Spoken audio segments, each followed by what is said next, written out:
Esther Buerki, the author of the biography Living Without Fear and the co-publisher of the Amazon best-selling Inspired Journeys. Get in touch with me if you want to start living without fear or writing a book. And please share this podcast with a friend who you know needs to hear this episode.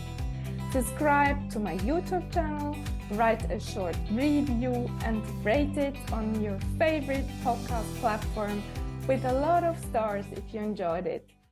Thank you so much for your support. This truly means a lot to me. And today I'm so excited to have Dianne Goodrick with me. She is an English and German language specialist who is originally from New Zealand, living in Switzerland, and who is on a mission to share mindful communication techniques that promote well-being and healthy relationships. She believes that by practicing mindfulness, we can cultivate a deeper sense of awareness, compassion, and connection in our lives. She invites women and men on this journey towards greater mindfulness and well-being through authentic communication. So welcome to the show, dear Dianne. Thank you, Esther. Thank you for having me. It's wonderful to join you. I was very honored to receive your invitation. You're welcome. So let's start with the question. What has been your turning moments in life, or that turning moment in life? I can really honestly say the biggest influence that I remember in my life has been my family, and the support and the love and the fun and the difficult times, the growing moments, and just being able to grow up in a wonderful, supportive, loving family and friend network environment. I'm very grateful for that. And it was after going through that I was able to spend a year living away overseas. I've always had an adventurous spark inside of me that's made me want to, despite the wonderful, supportive and loving home environment, something in me has always needed and wanted to get out. With love, I've left my family in New Zealand and I'm here. But my first adventure was in Japan, and living there and studying there for a year. And I would say that was the big turning point that put me on the path towards language learning and communication specifically. So I would say that that's been the real launching point of the path that I've taken. Yeah, definitely. So I guess you speak several languages. Which ones? Yes, well, I studied Japanese after that year's exchange experience in Japan. I studied it at university, and I graduated with a bachelor degree in Japanese. And I also studied German, but it's really funny. I studied German at high school. I started when I was perhaps 14 years old, and I did okay at high school. And then I thought, okay, I studied it at high school. After living in Japan for a year, I'll take Japanese and German. I did German for a year, and the teacher, she was so funny, a German woman, and she said to me, Dianne, I'm going to give you this class. I'm going to let you pass this paper in German, but please don't come back next year. And so with German, my language experience stopped very abruptly after my first year at university there. It was really funny. I have to laugh about it now. I speak C2 proficiency German and teach German as a second language. And how come you landed in Switzerland? Well, there's a saying amongst us expats that you either end up somewhere for love or for work. For me, it was for love. Oh, sweet. Yeah. Unfortunately, there's the 50% statistic against that love. So unfortunately, it hasn't sustained through the years. But the adventure, however, and my two beautiful daughters have always been there. Yeah, and I guess that's what I was here for. And how come you got interested in authentic communication? I love this. Well, after having studied academic language proficiency, I taught IELTS and Cambridge Certificate Gold proficiency English for academic purposes for young adults, teenagers and young adults to prepare for university communication, university presentations or essay writing. That was my focus then. After that, I was given the opportunity to speak, to work, well, speak as well as part of the job, speak, write, work in technical communication. And the connection was that the documentation and the, I guess, the training manuals, teaching materials would then go on to support technicians in the field for working with highly complicated mechanical or software devices, software applications. And so I was again tempted by the adventure. The job there took me to Australia to work with the Australian Army and the government. And so my sense of adventure took me into technical communication.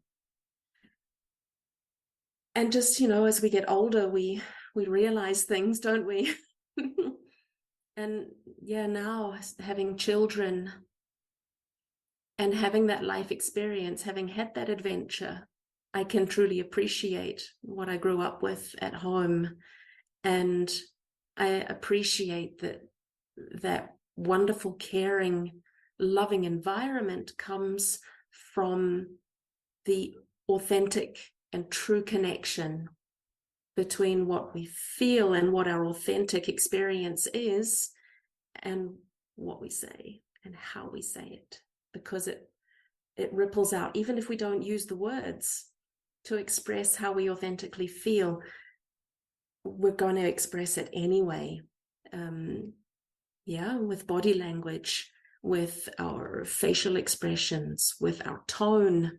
Communication is not just words, it's the tone, even just without pronouncing a word in particular. When we say that, the whole connection, the whole emotional experience we get from that tone is dissatisfaction, upset, bitterness perhaps. And the tone where we'd say, the tone there is much more positive and uplifting. And so the power of those tones is far more powerful than the words that we can academically or technically choose to say. And so connecting the authentic tone and the authentic feeling to also match with the words that we say is it's what's really important for those truly sustainable, loving, caring, supporting relationships with family. Beautiful. Do you have a special memory when you started paying attention more to all these cues? Yeah, my kids in that difficult part of my life. It's always difficult situations that trigger us to grow and change. When I saw in my children, I saw myself and what was not right. I saw it reflected in my children. I thought, that is so wrong. I have to change. it was, I don't want to go into detail about that negative, about that experience, but it was definitely that triggered the realization and the true understanding that the power of what I say and how I say it, what I choose to say, is the most powerful. We have the choice, we have the power to create such beauty through what we say and how we say it. And so it was a real aha moment, a transcendental experience where I just realized, actually, I'm not a victim. I'm here in Switzerland. I'm stuck away from my true support network, but I have the memory and I have that experience from my childhood to get me through this. It's helped to make me into who I am. And this negative experience and my mistakes and what I've learned from those mistakes can also help me to grow and be stronger and be there for my kids and be what my kids need me to be. Speak the words that my kids need to hear because they're authentic from my perspective and because they're uplifting and encouraging and supportive for them, for the children. Wonderful. What helped you, Dianne, to get more aware of your language and also of your signs and facial expressions? I've always been a language and grammar nerd. I've always loved language, and singing and anything to do with voice. It's just in me. So I'm going to say it's in my DNA. My father is a musician, a semi-professional musician. He worked as an electrical installation technician by day, and at the weekend by night, he played keyboards in a rock band. And so, I got that from my dad. He was, his music and his presence is stable and caring and supportive presence was a wonderful foundation for my mum to be an amazing mum and be there together with me and my brother through all day, every day, ups and downs, and providing the support that we needed as kids. And so it was, I guess it comes from that, just my dad's steady, dependable presence and security, and my mum's all day, every day routine and support and fun and caring. Yeah, that's what it was. And I imagine that when you started paying attention more to your language, your daughters started to change as well. Absolutely. When did you see the first sign or that something changed in you and also in them?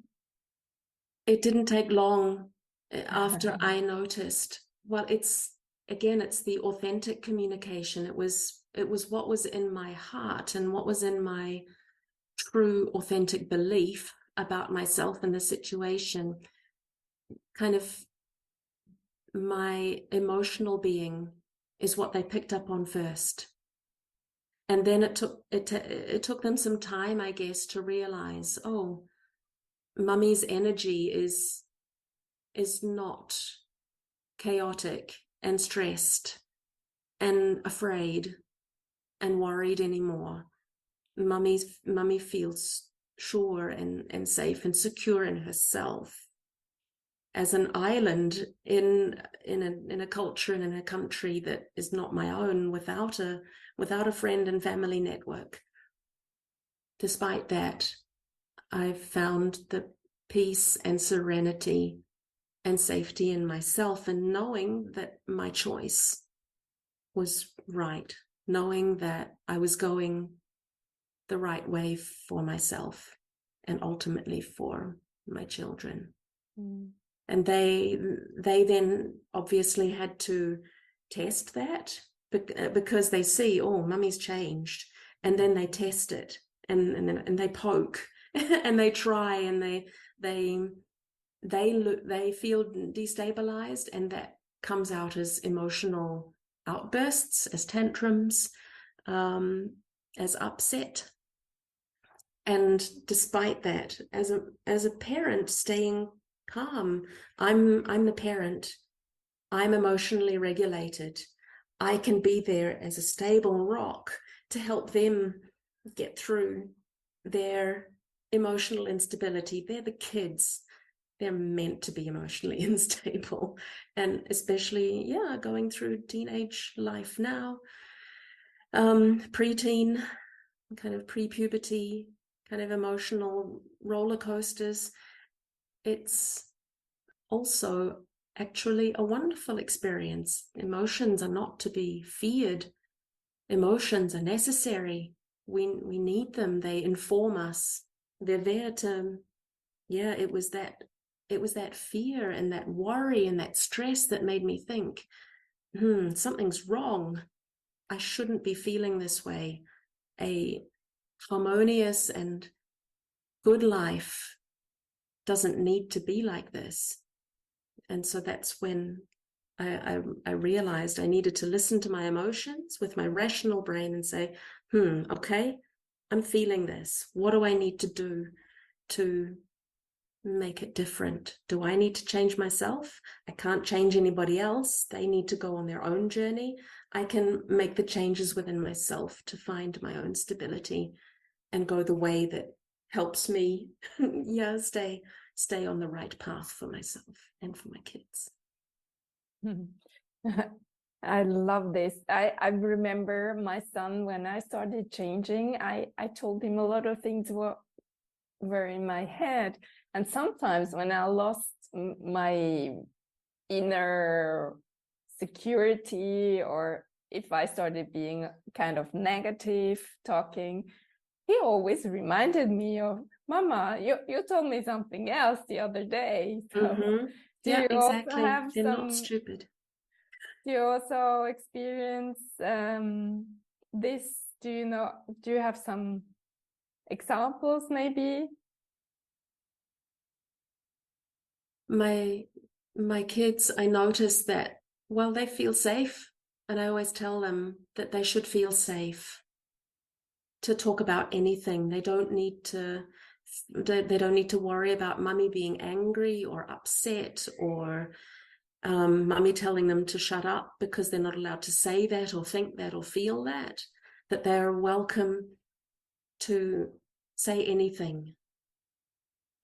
And then it comes out. And then sometimes it comes out, then I've been very conscious about staying authentic to my own voice and keeping myself on track with that. So I find that my kids just really appreciate that too, just that stability, knowing when they lose the plot, as we say, when they lose their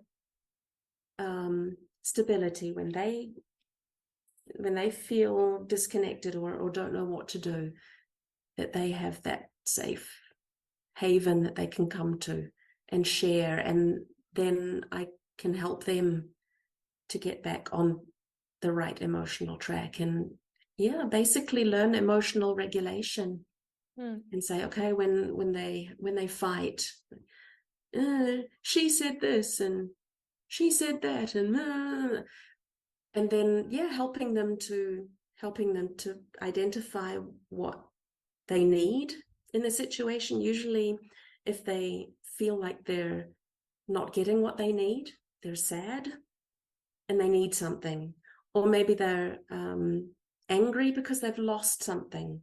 Maybe they're just not getting something, or they feel like they've lost something, and really coming back and focusing on your own essential needs in any moment. Oh, I'm frustrated because she's got my favorite fluffy toy and actually I want it back. I said she could have it, but she's kept it too long now and I need it back.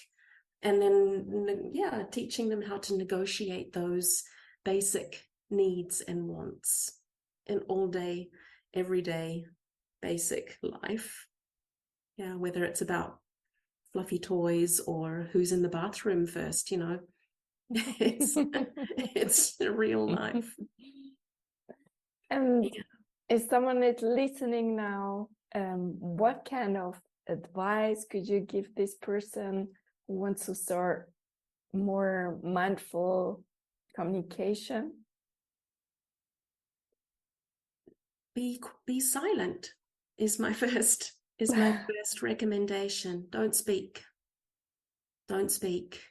First of all, I did a course in authentic communication, particularly for authentic feminine communication. And the essence of that course was to breathe, like a meditative experience. Breathe, sit up straight, like you've got a feather, a string pulling from the top of your head to get you straight.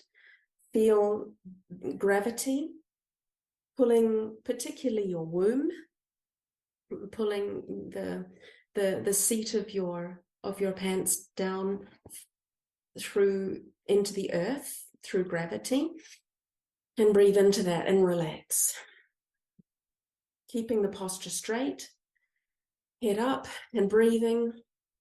Breathe out and do that until, because you've got so much crazy stuff going through your head, being present in your conscious and I guess thinking part of your brain, or distracted by social media part of your brain. It takes a while to get out of that and into your own body and into what are you actually authentically feeling in the moment.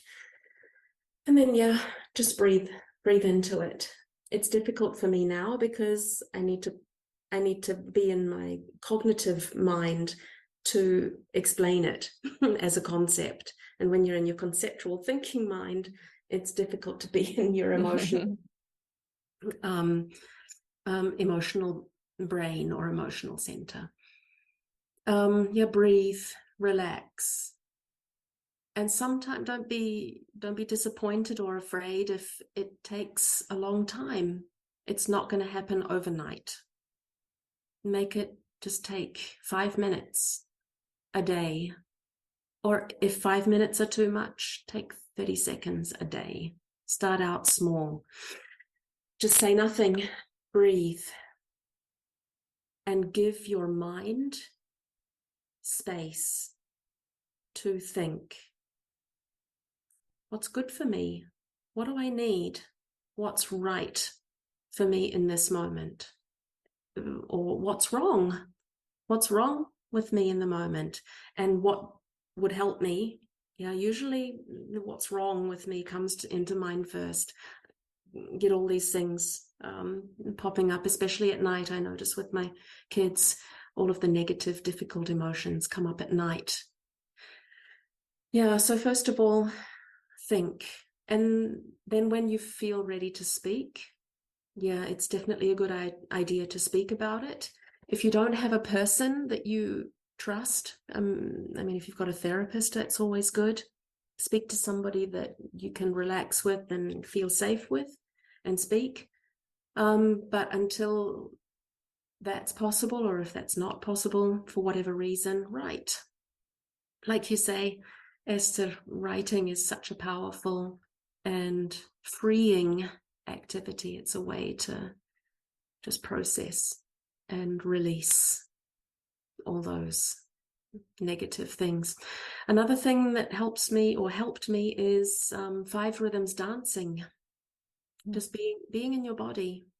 Dance 5 rhythms it starts out meditative and it gets increasingly faster, and then you can, until you're really shaking, because your nervous system saves up a whole lot of negative experience and negative energy. And yeah, dancing, especially like that, helps to get it out. Wonderful. Yeah. Something else, Dianne, you'd like to share? Yeah, life is good. Ultimately, life is good. And we have the power. Yeah, we have the power and the control to make it that way. There are so many wonderful opportunities, wonderful people, wonderful experiences, wonderful things to learn. And sometimes it takes a while, and sometimes it feels like maybe we're stuck in a whole shadowed, dark, horrible space. But ultimately we have the chance to learn from those difficult, negative, dark spaces, and we can transform ourselves. And yeah, the light at the end of the tunnel is there. It may be small, really small, like a pinprick, but it is there. Beautiful. So thank you so much, Dianne, for sharing your wisdom today. Thank you, Esther, for sharing your time and also your wonderful book. I must say, so inspiring, so beautiful, and so moving and touching. Thank you. Thank you, Dianne. And thank you, dear listener, for spending your precious time with us. And in case you feel worthless today and nobody seems to like you, we tell you, you're amazing. We love you, and you're a gift to everyone who crosses your path. And please tell yourself these sentences over and over again. Have an amazing day, and talk to you next week.